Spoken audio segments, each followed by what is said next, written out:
Hello students. So जे कोणी Maharashtra law C E T 3 years दिलेली आहे त्यांच्यासाठी एक नवीन अपडेट आहे. सो इथे तुम्ही बघू शकता ऑफिशियल वेबसाईटवरती गेल्यावरती तुम्हाला इथे स्क्रोल डाऊन दिसते अनाउन्समेंटमध्ये की राऊंड फर्स्टसाठी ऑप्शन फिलिंग फॉर्म 5 ऑगस्ट ते 7 ऑगस्टपर्यंत तुम्हाला भरायचा आहे.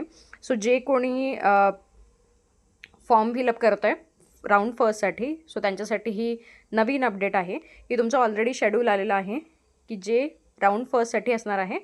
सो राऊंड फर्स्टसाठी तुम्हाला कॉलेज ऑप्शन फॉर्म फिलअप करायचा आहे आणि त्याची डेट इथे दिलेली आहे, तुम्हाला दिसू शकते. ही डेट आहे 5/8/2026 ते 7/8/2026पर्यंत आणि ॲलोकेशन ऑफ राऊंड होईल 11 ऑगस्टसाठी. सो त्याच्यानंतर तुमची सेकंड राऊंड वगैरे होत जातील. सो ही नवीन अपडेट आहे. सो लवकरात लवकर तुम्ही वेबसाईटला व्हिजिट करा आणि उद्यापासून हे तुमचे ऑप्शन फॉर्म सुरू होणार आहेत. त्याचबरोबर अशा नवनवीन माहितींसाठी त्याचबरोबर फॉर्म फिलिंग करताना काय काळजी घ्यायची आहे याच्यासाठीचा माझा लॉंग व्हिडिओ येणार आहे. सो अजूनही माझ्या चॅनलला सबस्क्राईब केलं नसेल तर प्लीज सबस्क्राईब करा आणि हा जर व्हिडिओ तुम्हाला आवडला असेल तर प्लीज लाईक करा आणि तुमच्यासारख्याच फ्रेंड्सला हा शेअर करा.